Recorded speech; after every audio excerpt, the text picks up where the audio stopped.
Welcome my dear rockets. दोस्तों, आज की मूवी एक ऐसी चोरी के बारे में है जो जमीन पर नहीं बल्कि हवा में एक प्लेन पर होती है, वो भी इंटरपोल ऑफिसर्स की मदद से। ये एक हाइस्ट मूवी है, इसलिए इसमें हमें मनी हाइस्ट की टोक्यो में नजर आएगी और मनी हाइस्ट का नाम आ गया तो मैं भी अपनी टोन जरा चेंज करने वाला हूँ। तो चलिए दोस्तों, शुरू करते हैं इस बेहतरीन मूवी को। मूवी की शुरुआत में हमें दिखाया जाता है एक ऑक्शन जिसमें एक चोरी को अंजाम देने के लिए साइरस नाम का एक नामी चोर भी आया हुआ था। ये ऑक्शन हो रहा था वेनिस में, जिसमें कई पैसे वाले लोग शामिल हुए थे। इस ऑक्शन पर कैमरों की मदद से पुलिस ने भी नजर गड़ाई हुई थी। यहाँ पर हम इंटरपोल ऑफिसर एबी को देखते हैं, जो कि इस ऑक्शन में साइरस को देख उस पर नजर बनाए रखने को कहती है। असल में एक बार एबी जब साइरस को पकड़ने गई थी, तब साइरस उसे चकमा देकर भाग गया था। यहाँ हमें ये भी पता चलता है कि इस ऑक्शन की लाइव स्ट्रीमिंग लंदन में की जा रही है। यानी समझ रहे हो, वेनिस के साथ लंदन से भी कई लोग इस ऑक्शन में शामिल हुए थे। अब पहले एक पेंटिंग की बोली लगना शुरू होती है, जिसे साइरस आखिर में 2 करोड़ में खरीद लेता है। यहाँ साइरस मैग्नस नाम के एक बंदे की तरफ देखता है, जो कि साइरस की टीम में था।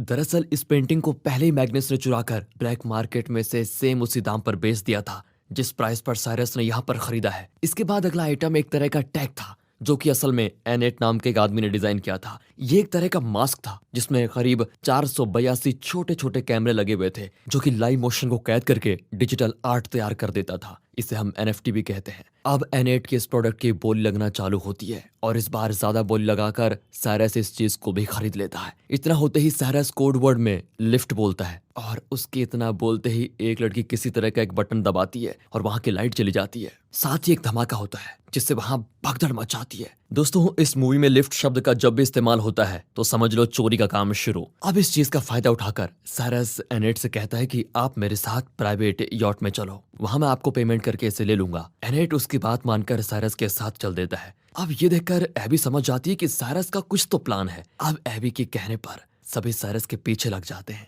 जिस दौरान स्पीड बोट में साइरस और उसके साथी यहाँ से पुलिस को चकमा देकर निकल जाते हैं। असल में साइरस की हैकर दोस्त मिजुन ने पानी के बीचों बीच एक बैरियर को खड़ा करके पुलिस को रोक लिया था और इस तरह साइरस और उसकी टीम एनेट के साथ अपने यॉट पर निकल जाते हैं। यहाँ में अब साइरस की टीम दिखाई जाती है। इसमें शामिल थे खुद mastermind Cyrus, hacker Mijun, pilot Camellia, दुनिया की किसी भी तिजोरी को तोड़ने में माहिर मैग्नस, इंजीनियर लूक और डेंटन शामिल थे।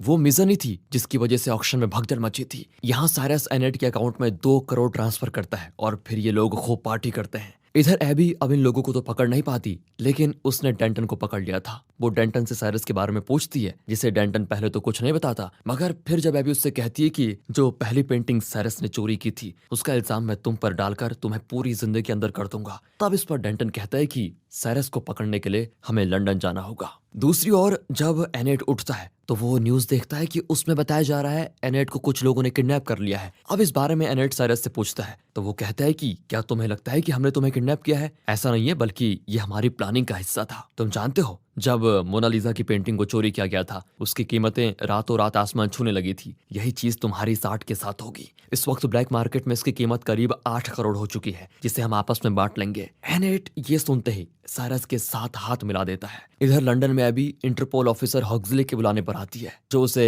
लैरस नाम के एक माफिया के बारे में बताता है, जिसने पिछले महीने पहले एक शहर को डुबाकर स्टॉक मार्केट में उथल पुथल कर दी थी और फिर इससे उसने काफी पैसे बनाए थे। इसमें लेरस के साथ लेविथन दे रही थी, जो कि शहर को डुबाने का काम पैसों के बदले में करती है। इस बार बारी थी वेनिस शहर की। लेविथन इस बार लेरस से ढेर सारे सोने के बदले ये काम करने वाली थी, जिसमें उसका और लेरस दोनों का ही फायदा था, क्योंकि पिछली बार की तरह लेरस स्टॉक मार्केट से इस बार भी अच्छे पैसे छापना चाहता है। अब हॉक्सली कहता है कि मेरा एक खबरी है जो लेरस के आदमियों में शामिल है, उसकी मदद से मुझे पता चल जाएगा कि लेरस के लोग सोना कहां से कहां तक लेविथन को डिलीवर करने के लिए लेकर जाएंगे। पर अब पुलिस भी लेरस के उस सोने को पकड़ना चाहती है, मगर चोरी कैसे करनी है ये तो एक चोर ही बता सकता है। इसलिए मैं चाहता हूँ कि तुम लोग साइरस को इस सोने की चोरी करने के लिए राजी करो। तुम दोनों के बीच पुराना रिश्ता रह चुका है, तो तुम्हारी बात वो जरूर मानेगा। अब एबी साफ इनकार कर देती है और कहती है कि साइरस इतना बेवकूफ नहीं है कि वो लेरस जैसे माफिया का सोना चुराकर उससे दुश्मनी मोल लेगा। लेरस कितना खतरनाक है ये सभी जानते हैं। अब यहाँ हॉक्सली एबी से ये कहता है कि अगर इस बार हमने लेरस को नहीं पकड़ा तो वो कई लोगों की जान सिर्फ अपने फायदे के लिए शहर में बाढ़ लाकर ले लेगा। ये सुनकर एबी राजी हो जाती है इस काम को करने के लिए। फिर क्या था, वो डेंटन की मदद से साइरस से मिलती है। यहाँ हमें इन दोनों की बातों से पता चलता है कि एक बार जब साइरस किसी चीज को चोरी करने के मिशन पर था, उस वक्त एबी उसे रंगे हाथों पकड़ने के मिशन पर थी। तब वो साइरस से दूसरी पहचान बनाकर उससे मिली थी। इस दौरान इन दोनों की रिलेशनशिप करीब 7 दिनों तक चली और साइरस एबी को चकमा देने के साथ साथ चोरी करके निकल गया था। तब से एबी उसे पकड़ना चाहती थी। फिलहाल अभी एबी साइरस को अपने आने का असली मकसद बताती है, जिस पर साइरस तैयार हो जाता है और उसे डर था कि लैरिस बहुत खतरनाक आदमी है।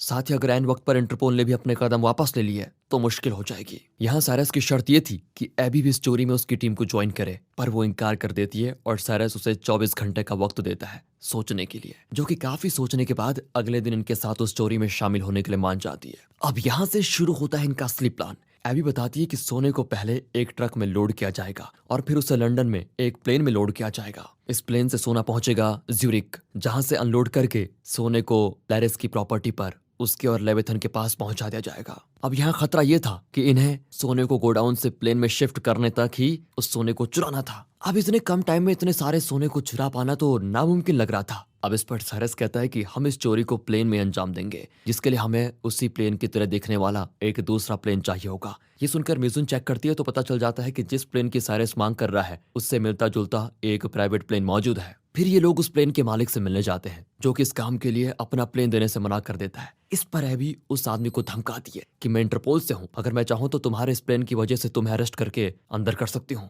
क्योंकि तुमने इसमें जिस तरह की चीजें लगाई हैं वो यहाँ पर गैर कानूनी है। असल में इस प्लेन में एक बड़ी सी एलईडी लाइट स्क्रीन होती है और इसमें काफी अलग अलग फीचर भी मौजूद थे। एबी की धमकी से वो डरकर प्लेन उसके हवाले कर देता है। फिर ये लोग प्लेन में कुछ ऐसे बदलाव करते हैं जिससे ये रडार की नजरों से बच पाए। अगला काम था मिजुन का। उसे ऐसी डिवाइस बनानी थी जिससे इन दोनों प्लेन्स के जीपीएस एक हो जाए, ताकि एयर ट्रैफिक कंट्रोल सिस्टम में दूसरी वाली प्लेन दिखे ही ना। यहाँ पर एक समस्या थी। मिजुन बताती है कि मैं ऐसा डिवाइस तो बना लूंगी, लेकिन जब तक दोनों प्लेन के जीपीएस कनेक्ट होकर एक होंगे, उन चंद लम्हों के दौरान तो प्लेन दिखाई देगा। हमें इसके लिए एयर ट्रैफिक कंट्रोल सिस्टम में एक आदमी की जरूरत पड़ेगी जो इस चीज को नजरअंदाज कर दे। एबी कहती है मैं एक आदमी को जानती हूँ, उसका नाम हैरी है। हैरी से एबी और साइरस मिलने जाते हैं। अब हैरी, जो कि एक विकलांग था, वो कहता है कि इस काम में तो काफी खतरा है और साथ ही चोरी भी तुम लोग लैरिस की कर रहे हो, वो तुमको छोड़ेगा नहीं। एबी की लाख कहने पर भी वो राजी नहीं होता, तो साइरस उससे कहता है कि तुम्हें इसके लिए मैं $2 लाख दूंगा। और ये सुनकर हैरी फटाक से मान जाता है। अब सब कुछ सेट था, बस इन्हें चोरी करने की देरी थी। लेकिन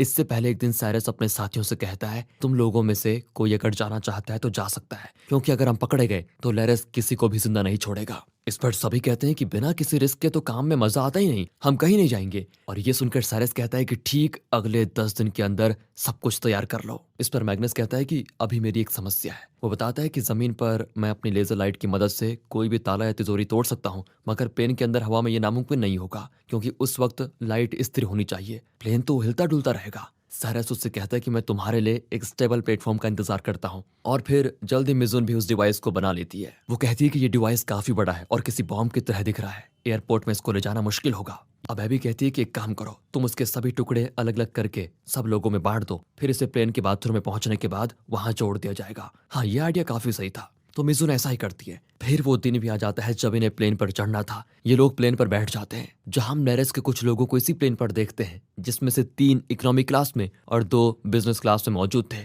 अभी तक ल्यूक नहीं आया था, जिसे जब साइरस कॉल करता है तो वो बताता है कि देखो मुझे सही नहीं लग रहा है, इसलिए मैं इस चोरी में शामिल नहीं हो सकता। इस प्लेन में सोना नीचे की तरफ था और इसी के साथ इनका प्लेन उड़ान भरता है, जिसके साथ उधर से कैमलिया भी दूसरा वाला प्लेन उड़ाती है। वो बहुत ही अच्छी पायलट थी, तो इससे बेहतर काम कैमलिया के लिए क्या ही होगा। इस दौरान मैग्नस जाकर इकोनॉमी क्लास के बाथरूम में जीपीएस डिवाइस के टुकड़ों को रख देता है। अब ल्यूक नहीं आ रहा था, तो उसकी जगह डिवाइस को जोड़कर लगाने का काम एबी अपने हाथ में लेती है। वो इकोनॉमी क्लास के बाथरूम से उन डिवाइसेस के टुकड़ों को ले जाकर बिजनेस क्लास के बाथरूम में जाकर जोड़ती है। बट जब वो उस डिवाइस को लगा रही थी तो प्लेन में झटके की वजह से वो डिवाइस नीचे गिरकर टूट जाता है। ये देखकर एबी वहां पर साइरस को बुलाती है। दोनों मिलकर फिर उस डिवाइस को वापस जोड़ने लग जाते हैं। इस दौरान लैरिस के आदमी बाथरूम को खोलने के लिए कहते हैं और इस पर एबी थोड़ा रोमांटिक आवाज से निकालती है और उन लोगों को लगता है कि अंदर काम चल रहा है। फिलहाल साइरस जल्दी से डिवाइस को जोड़ने के बाद उसे उसकी जगह ले जाकर एबी के साथ बाहर आता है। उधर कैमलिया दूसरे वाले प्लेन को लेकर इस सोने वाले प्लेन के नीचे पहुंच गई थी, जिस कारण हैरी की एयर कंट्रोल सिस्टम में 2 प्लेन दिखने लग जाते हैं,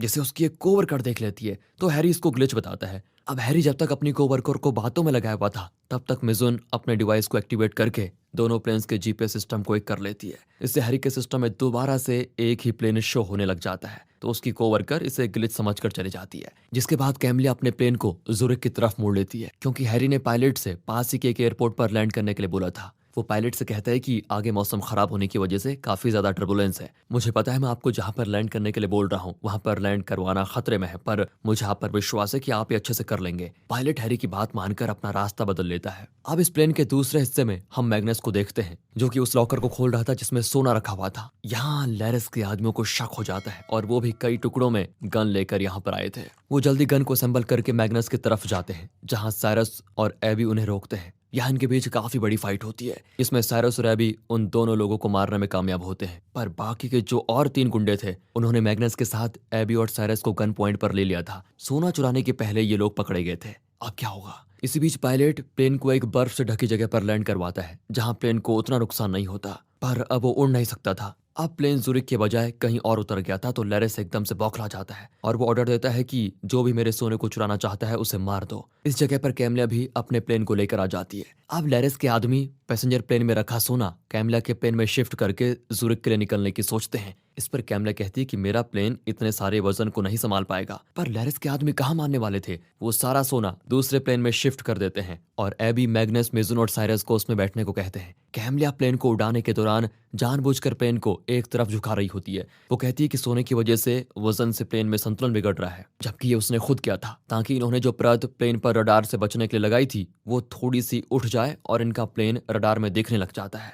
यहाँ हॉग्सली ये जानते हुए कि अभी एबी प्लेन में मौजूद है, वो प्लेन को मार गिराने का ऑर्डर दे देता है। वो कहता है कि ये एक टेररिस्ट प्लेन है। अब एयरफोर्स कैमिला से प्लेन लैंड करवाने के लिए बोल देता है, नहीं तो वो उस पर हमला कर देंगे। लैरिस के आदमी कैमिला से कहते हैं कि उन्हें कोई जवाब न देना, नहीं तो हम तुम्हें मार डालेंगे। इस पर कैमिलिया प्लेन की एलईडी पर एयरफोर्स को एक मैसेज दिखाती है, जिसमें लिखा हुआ था कि इस प्लेन में सिविलियंस और प्लेन को हाईजैक कर दिया गया है। ये देखकर एयरफोर्स अपना रास्ता बदल लेती है। उधर लेवियथन और लैरिस सोने के पहुंचने का इंतजार कर रहे होते हैं और फिर प्लेन में किसी तरह साइरस और एबी 2 और लोगों को मार गिराते हैं, पर उनमें से कैमिला को घायल कर देता है, जिस कारण वो प्लेन नहीं उड़ा पाती। तो इस प्लेन को एबी और साइरस आखिरी आदमी को मारने के बाद संभालते हैं। फिर ये लोग किसी तरह लैरिस की प्रॉपर्टी पर लैंड करते हैं, जहां लैरिस के आदमी उन्हें पकड़ लेते हैं और प्लेन पर जिसने कैमिला को घायल किया था वो जिंदा था। तो वो लैरिस से बता देता है कि इनमें से कोई एक इंटरपोल से है। अब ये सुनकर लेविथन लैरिस से कहती है कि इसमें इंटरपोल शामिल हो गई है, तो मुझे तुमसे ये सौदा नहीं करना। इतना कहकर वो जाने लगती है, तो लैरिस तो लेविथन को गोली मार देता है। फिर वो पूछता है कि तुम सब में से कौन है इंटरपोल से। इस पर साइरस झूठ बोल देता है कि मैं हूं इंटरपोल ऑफिसर, उसने ये एबी की जान बचाने के लिए किया था। अब लैरिस उसे गोली मारने वाला था, तभी वहां पर पुलिस और हॉग्सली आ जाते हैं, जिन्हें देखकर लैरिस बोलता है कि ये लोग मेरी प्रॉपर्टी पर इस सोने की डील को कर रहे थे, मेरा इसमें कोई हाथ नहीं है। इन्हें जल्द से जल्द लेकर जाओ और मेरी प्रॉपर्टी खाली करवाओ। अब यहाँ साइरस ने प्लेन में N8 के डिवाइस की टेक्नोलॉजी को इस्तेमाल करके प्लेन में कई सारे छोटे कैमरास लगाए हुए थे और प्लेन में मौजूद एलईडी स्क्रीन पर वो पुलिस को कुछ देर पहले का वीडियो दिखाता है, जिसमें साफ साफ लैरिस लेविथन को गोली मार रहा था। ये देखकर पुलिस लैरिस को अरेस्ट कर लेती है। अब एबी को भी पता चल गया था कि हॉग्सली ने ये जानते हुए कि प्लेन में वो मौजूद है, उसने एयरफोर्स को प्लेन पर हमला करने का आदेश दिया। वहीं दूसरी तरफ मौत को सामने देखकर साइरस उसको बचाने के लिए खुद सामने आ गया। एबी हॉग्सली को एक जोरदार थप्पड़ मारती है और इंटरपोल को छोड़ने का फैसला कर लेती है। फिर वो साइरस के पास जाकर उसकी टीम में शामिल होने की बात करती है। अब साइरस उसे प्यार करता था, तो वो भला उसे मना कैसे करता। फिर ये लोग एक जगह पर जाकर मिलते हैं जहां कहानी के असली पत्ते खुलते हैं। असल में ल्यूक ने प्लेन में आने से इसीलिए मना किया था क्योंकि उसे साइरस ने ही सब कुछ नीचे रहकर मॉनिटर करने को कहा था। असल में इन्होंने प्लेन में नकली सोना भी चढ़ा दिया था। फिर मैग्नस ने उस नकली सोने को असली सोने की जगह पर रख दिया। बात करें असली सोने की, तो वो मैग्नस ने प्लेन से नीचे गिरा दिया और इसी को मॉनिटर और ट्रैक करने का काम उसने ल्यूक को दिया था, जो कि समुद्र के अंदर था। साइरस एक बटन दबाकर उस सोने को बाहर निकालता है। हॉग्सली उधर नकली सोना देखकर एकदम से बौखला जाता है, फिर वो कुछ नहीं कर पाता। एबी भी यहाँ पर साइरस के दिमाग की दाद देती है और इसी हैप्पी एंडिंग के साथ ये चोरी दोस्तों यहाँ पर खत्म होती है। बाकी अगर आपको वीडियो अच्छी लगी हो, स्टोरी अच्छी लगी हो, एक्सप्लेनेशन अच्छा लगा हो तो लाइक कीजिए, चैनल को सब्सक्राइब। मिलते हैं अगली वीडियो में, तब तक के लिए गुड बाय, ख्याल रखिए अपना and finally thanks for watching.